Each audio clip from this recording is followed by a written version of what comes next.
If Sanji is a simp for women, then Zoro is a simp for swords and alcohol. And if that's what you think, then you couldn't be more wrong. You see, Zoro is one of those characters who gets betrayed by how cool he is. People get blinded by the muscles, the sword stacks, the "I'll die for my captain" part, and completely miss the fact that his character development is the sword that is quiet and slowly grows in the background. And so to prove the Zoro haters wrong, who only know him as the hot-headed drunk sword maniac, I'm breaking down 5 moments where Zoro's depth as a character truly shines.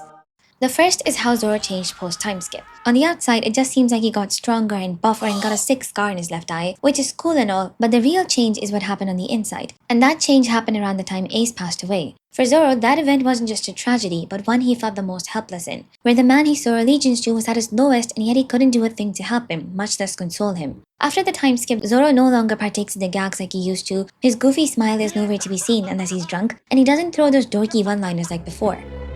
By the time I'm done with him, this god's gonna bow before me. The only thing that remained the same was his banter with Sanji, but even that seems to have subsided. And as much as I miss the old Zoro, it makes sense for him to have switched up, especially when the stakes are much higher now, and with half his crew playing comic relief, it will genuinely turn life-threatening if he joined in on the gag as well. Plot armor Kun already works overtime as is. Moving on, the other massive mark on Zoro's character was Kuina's death. And I'm sure by now you've already figured out that it wasn't falling these stairs that got to her, and it was just a cover-up for her unaliving herself. As for whether or not Zoro figured that out, well, see for yourself.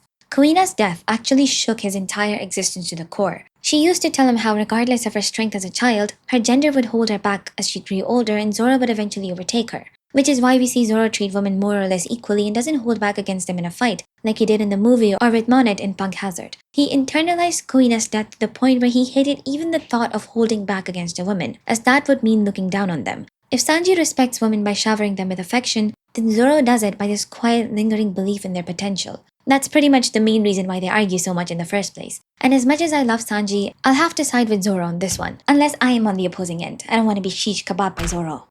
Next up is one of Zoro's best and most undermined traits, and it's his ability to reason with the most unreasonable man on the planet. Whenever the Straw Hats find themselves in a disagreement and Luffy's 2 brain cells sees working, it is not Robin nor Nami, but Zoro who steps in to save the day. Who would have guessed? An example of this was in Water 7 when Usopp had an episode and showed the last of his character development.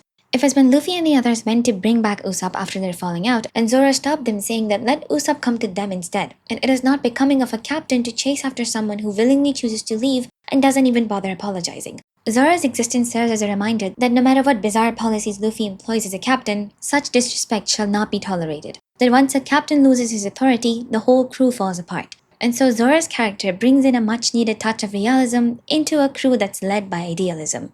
And as for the people who call him an emotionless rock, not everyone expresses emotions the same way. Unlike Luffy, whose growth hits like a truck and is as loud as the drums of liberation, Zoro's growth happens in silence and in slices. Instead of raising his voice or chasing after people, he approaches them in a subtle yet constant way. Like when Vivi gets into trouble and Luffy insists on going back to Alabasta to help her, Zoro intervenes saying that Vivi is a strong and independent woman and she is fully capable of protecting herself. And even as the Straw Hats made a fuss, as a distraction, he singled out Sanji as the mighty fourth placer, which might have seemed random, but it did help lift the crew's morale and reduce the overall tension. He may look like a musclehead, but he's got his emotions in check. As both a physical and a mental powerhouse, Zoro is the true definition of a samurai. And speaking of samurais, Zoro doesn't just train his body, he's often seen training his mind as well. During the pre-time skip days, we'd see him crashing out over every little thing and getting rage-baited by the crew, especially by Sanji, but even then he was always holding himself, or trying to hold himself back. Like how he goes shirtless in the cold to build his resistance, saying it's all a matter of perception, or when he waits last minute to help others to give them a chance to grow, or how he meditates, and can even sleep with one eye open, or the only eye open, and many more. And so a lot of his actions may seem dumb and reckless, they're actually a symbol of his unwavering bravado and resilience. He is so much more than Luffy's second in command who only knows how to fight. And that's a charm of his that even the Prince of Charm cannot replicate. And that's probably why he always ends up attracting all the ladies. Either ways, he is and will always be one of the best written characters in One Piece,